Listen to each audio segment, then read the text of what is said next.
Hai guys, balik lagi di Konsultas Hening. Kali ini kita bakal bahas sebuah fenomena yang cukup menarik dan cukup unik, di mana beberapa orang memilih sebuah terapi yang mungkin dapat dikatakan cukup ekstrim ya. Kenapa? Karena mereka memilih menaruh tubuh mereka di dalam sebuah peti mati dan menguburkan dirinya secara hidup-hidup untuk beberapa waktu, untuk kemudian digali kembali, yang mana mereka hanya ingin merasakan bagaimana menjadi seseorang yang mungkin dikubur atau seseorang yang mungkin mengalami kematian. Terapi tersebut disebut sebagai terapi peti mati. Terapi yang mungkin masih sangat jarang didengar oleh kita sebagai orang Indonesia. Namun, hal tersebut sudah cukup populer di luar sana, seperti di Cina, di Ukraina, di Rusia, dan India, dan beberapa negara lain. Ongkos untuk terapi tersebut sekitar 15 euro atau jika didolarkan sekitar 25 dolar dan jika dirupiahkan dengan kurs yang sekarang sekitar 380.000 per 15 menit. Tentu menjadi sebuah fenomena yang cukup menarik ketika kita melihat orang-orang rela mengeluarkan duit segitu untuk kemudian merasakan sebuah pengalaman-pengalaman yang mungkin nantinya juga bakal dialami oleh mereka. Tapi mungkin ada perbedaan sedikit-sedikit di mana mereka yang dihidupkan kembali atau mereka yang sejenak melakukan terapi tersebut mengatakan bahwa ada sebuah perasaan-perasaan yang tidak dapat dialaminya, khususnya sebelum dirinya melakukan terapi tersebut. Atau dengan kata lain, dirinya mendapatkan pengalaman-pengalaman khusus yang dapat memberinya sebuah ketenangan, dapat memberinya sebuah kenyamanan dan pikiran yang lebih jernih gitu. Kita bakal coba bahas bagaimana terapi tersebut dapat memberi sebuah ketenangan gitu. Bagaimana konsep-konsep dari terapi peti mati tersebut memberikan manusia sebuah makna yang mungkin dilupakan olehnya atau ditinggalkan olehnya. Karena di dalam dunia filsafat dan literatur kita juga mengenal istilah yang disebut dengan memento mori, yaitu ingatlah kematianmu. Kita bakal bahas keduanya juga. Memento mori adalah sebuah frasa atau kalimat yang berasal dari bahasa Latin yang jika diartikan dalam bahasa Indonesia adalah ingatlah kematianmu. Frasa tersebut adalah sebuah pandangan hidup atau cara pandang terhadap kehidupan yang menekankan seseorang untuk mengingat kematiannya, untuk mengingat bahwa dirinya bakal meninggal suatu saat nanti.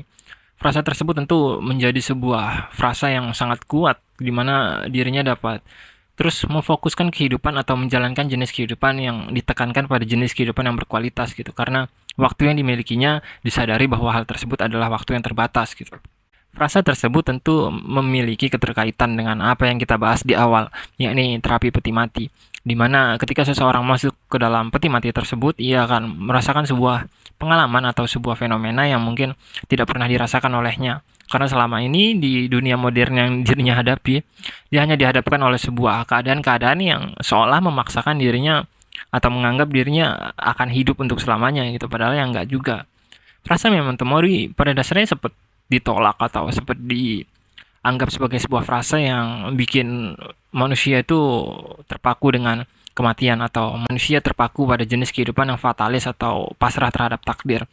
Karena mereka menganggap bahwa mengingat kematian adalah sebuah tindakan yang sia-sia gitu. Karena mereka menganggap bahwa mengingat sebuah kematian adalah sebuah tindakan atau pemikiran yang dapat membatasi aktivitas manusia atau membatasi pikiran manusia hingga akhirnya tidak berkembang lebih lanjut atau tidak menggapai kemungkinan-kemungkinan yang berpotensi untuk digapai.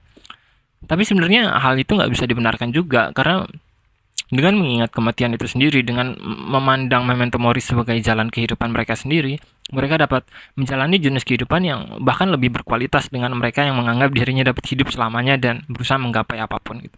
Mengapa? Karena mereka yang menganggap dirinya akan mati atau mereka yang menganggap bahwa suatu saat mungkin dirinya dapat dipertemukan dengan kematian tanpa dirinya sadari atau tanpa dirinya pahami alurnya, mereka bakal dapat menjalani jenis kehidupan yang lebih hati-hati atau mereka bakal lebih menjalani jenis kehidupan yang benar-benar diteliti lebih lanjut atau secara detail berusaha untuk dijalani dengan baik gitu. Karena kalau mereka yang menganggap dirinya hidup selamanya, mereka yang menganggap bahwa kematian adalah bukan sesuatu yang seharusnya dipikirkan, mereka bakal cenderung melakukan tindakan yang ngawur. Mereka nggak bakal berpikir tentang konsekuensi yang mungkin dapat didapatkan oleh mereka. Mereka nggak berpikir bahwa ada sebuah dampak yang nantinya juga akan dirasakan oleh mereka jika memang mereka hidup. Tapi bagi mereka yang memikirkan tentang kematian atau bagi mereka yang memikirkan tentang hari di mana mereka akan meninggalkan dunia ini, mereka bakal berpikir bahwa ia harus mendapatkan sebuah makna dalam hidupnya. Ia harus menjalani jenis kehidupan yang benar-benar berguna. Gitu. Ia harus menggapai sesuatu yang nantinya bakal menjadi kenangan atau nantinya bakal menjadi legasi atau warisan lah untuk kehidupan yang telah dijalaninya, agar mungkin dirinya dapat dikenang atau mungkin dari dirinya dapat diingat oleh orang-orang lain, meskipun mungkin dirinya nggak punya keluarga atau meskipun dirinya nggak punya teman, tapi dirinya berusaha semaksimal mungkin untuk menciptakan sebuah makna dalam kehidupan yang nantinya mungkin saja dapat dikenang oleh orang lain. Sebenarnya jika dikaitkan dengan hal tersebut, tujuan saya untuk membuat channel ini pun seperti itu, di mana saya berusaha untuk menanamkan sebuah legasi atau warisan, di mana jikapun nanti saya terlupakan ketika saya telah meninggal atau saya telah menyentuh kematian, setidaknya saya telah menampilkan sesuatu yang mungkin bakal dilihat meskipun diri saya udah nggak ada di dunia ini, gitu. Hal tersebut adalah makna utama dari Memento Mori, di mana seseorang seharusnya menjalani jenis kehidupan seberkualitas mungkin. Bukan berarti mereka yang mengingat kematian dengan serta-merta hanya berfokus terhadap kematian atau hanya berfokus dengan nilai-nilai yang fatalis atau pasrah gitu, yang enggak juga gitu. Mereka yang mengingat kematian juga dapat menjalani jenis kehidupan yang sangat amat bermakna, dapat sangat amat luar biasa, yang mungkin bahkan dapat melampaui mereka-mereka yang menjalani jenis kehidupan seolah mereka merasa bahwa mereka dapat hidup selamanya gitu.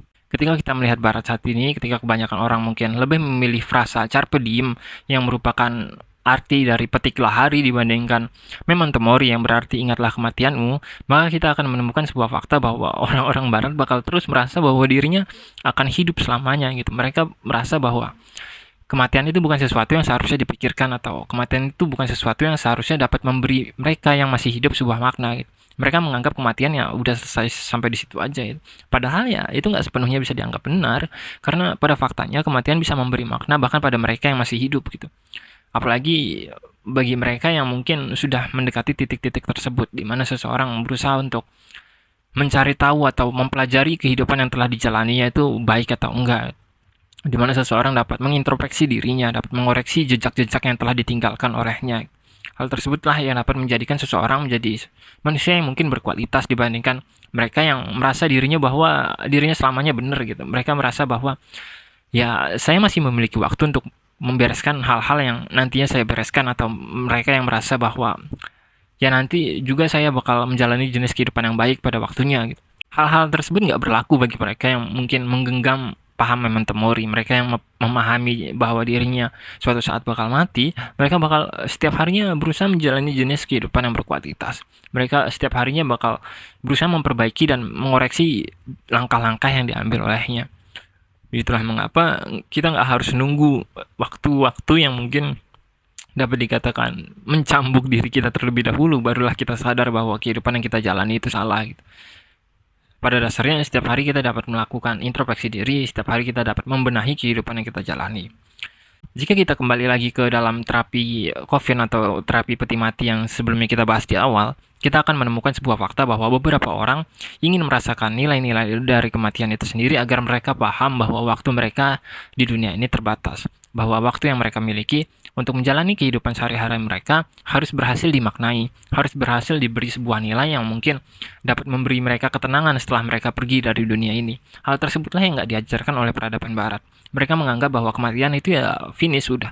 Nggak ada sesuatu yang ditinggalin atau nggak ada sesuatu yang bakal dikejar setelahnya.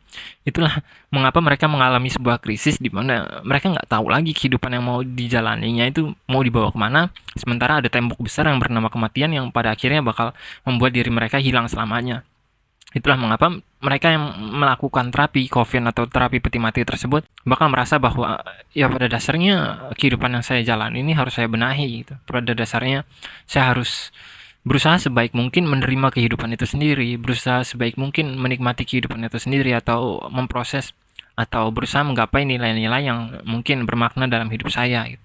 Itulah mengapa mereka yang menjalani terapi tersebut akan merasa tenang atau merasa nyaman gitu. Jadi, kesimpulan video ini adalah ketika seseorang mengingat kematian yang pada akhirnya akan dimiliki olehnya, dirinya akan berusaha mengoreksi kehidupan yang telah dijalaninya. Dirinya bakal mengoreksi apakah tindakan-tindakan atau sebuah aktivitas yang dilakukan olehnya semasa hidup atau yang sedang dilakukan olehnya pada kehidupan sehari-hari adalah sebuah kebenaran atau sebuah nilai yang berkualitas atau enggak. Dan hal tersebut bukan sesuatu yang dapat dikatakan salah gitu. Ya, hal tersebut dapat memberi sebuah manusia apa ya istilahnya, lebih ke teguran bahwa pada akhirnya waktu yang kita miliki itu terbatas, bahwa pada akhirnya kita nggak akan selamanya ada di sini. Oleh sebab itu cobalah jalani jenis kehidupan yang benar-benar terbaik gitu, yang mungkin memperhatikan nilai-nilai yang abadi atau nilai-nilai yang nggak nggak ilusi gitu, bukan nilai-nilai yang dengan mudahnya terlupakan, bukan nilai-nilai yang sebatas sebatas dengan mudah hilang gitu. Karena kebanyakan dari kita mungkin saat ini lebih cenderung menggenggam nilai-nilai yang seperti banyak kita bahas sebelum-sebelumnya dengan video-video sebelumnya, di mana kebanyakan kita saat ini lebih menggenggam sebuah nilai yang kita anggap menyenangkan, tapi nilai tersebut pada dasarnya ilusi atau sangat amat rapuh. Dengan kata lain, nilai tersebut dapat sangat amat mudah dilupakan, atau nilai tersebut dapat sangat amat mudah hilang bahkan dari diri kita sendiri. Ya, sekian konsultasi, sampai jumpa.